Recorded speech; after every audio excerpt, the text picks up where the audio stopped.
नमस्कार मित्रांनो, आपल्या देवेंद्र चौरे लॉग्स या यूट्यूब चॅनलमध्ये आपले हार्दिक स्वागत आहे.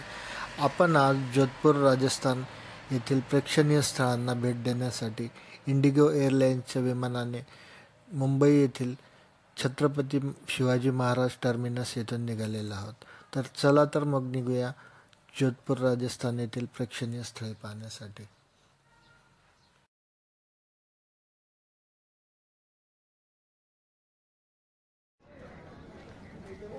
उमेद भवन पॅलेस हे भारतातील सर्व पॅलेसपैकी सगळ्यात यंगेस्ट पॅलेस म्हणता येईल.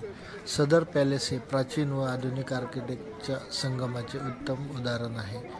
ह्या पॅलेसची निर्मिती महाराज उमेद सिंग यांनी केली, म्हणून याचे नाव उमेद भवन पॅलेस पडले.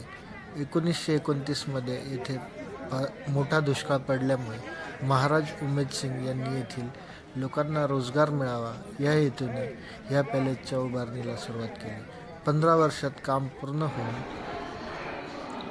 उमेद भवन पॅलेस 1943 मध्ये पूर्णत्वास आले. त्याचा एकूण खर्च त्यावेळेचा 1,55,00,000 इतका आला. उमेद भवनचा आराखडा प्रसिद्ध ब्रिटिश आर्किटेक्ट हेनरी लँचेस्टर यांनी आखला. त्यांनी लाकडाने बनवलेले छोटे मॉडेल तयार केले, जे हुबेहूब उमेद भवन पॅलेस सारखेच आहे, जे आजही येथील संग्रहालयात जतन केलेले आहे. महाराज उमेद सिंग यांनी स्थानिक लोकांना रोजगाराच्या माध्यमातून फायदा व्हावा यासाठी मार्बलचा वापर न करता लोकल पिंक सँडस्टोनचा वापर केला. हे सँडस्टोन एकमेकांना इंटरलॉकिंग सिस्टीमने जोडलेले आहेत. उमेद भवनच्या भिंतीमध्ये थर्मल इफेक्ट दिल्यामुळे बाहेरच्या वातावरणाचा पॅलेसच्या आतील भागातील तापमानावर फारसा फरक पडत नाही. बाहेरील वातावरण प्रचंड उष्णता असतानाही पॅलेसच्या आतील तापमान हे थंड राहील अशी रचना आहे. इंटेरियरसाठीचे सर्व साहित्य महाराजांनी इंग्लंडवरून आयात केले होते, पण द्वितीय विश्वयुद्ध त्यावेळी चालू असल्यामुळे जर्मनीने ते जहाज बुडवले. त्यामुळे तत्कालीन महाराजांनी हे सर्व सामान पुन्हा नव्याने मागवले, त्यामुळे याचा खर्च दुप्पट झाला.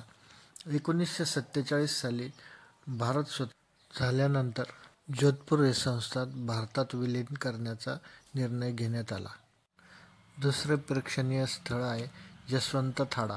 महाराज जसवंत सिंग जोधपूरच्या महाराजांच्या नावावर जसवंत थाडा म्हणजे स्मारक ही इमारत बांधलेली आहे. मेहरानगड किल्ल्याच्या समोर असलेल्या जागेत संगमरवरापासून ही इमारत बनवलेली आहे.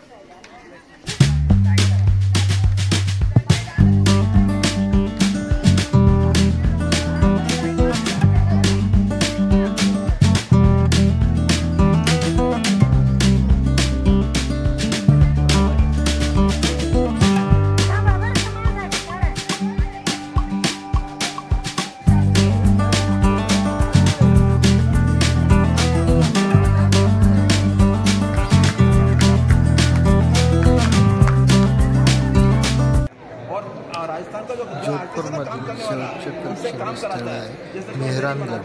जोधपूरचे महाराज रावजोधाजी यांनी आपल्या नावाने जोधपूर शहर 1459 मध्ये मेहरानगड किल्ल्याची निर्मिती केली.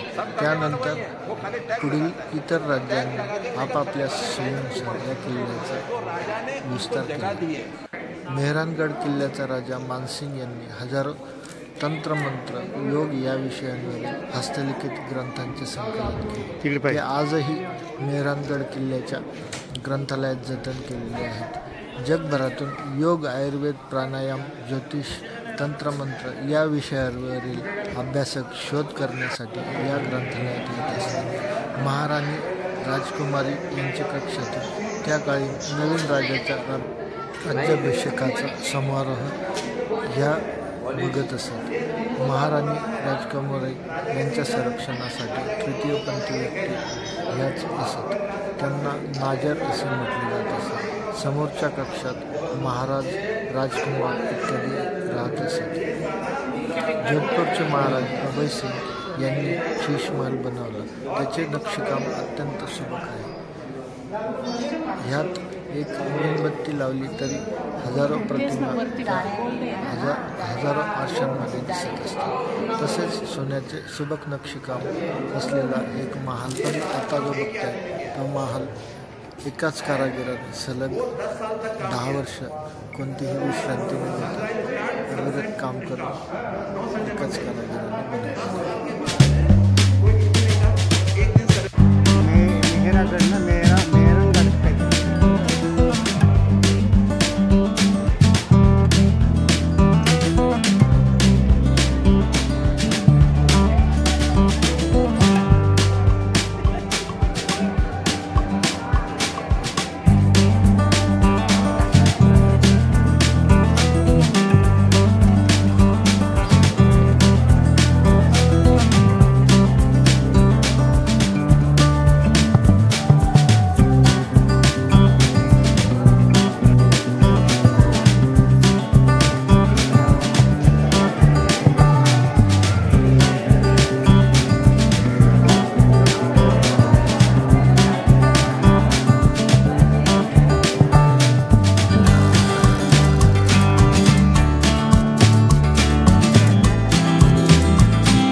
दुसऱ्या भागात आपण जैसलमेर येथील प्रेक्षणीय स्थळांना भेट देऊ आणि त्याची माहिती घेऊ.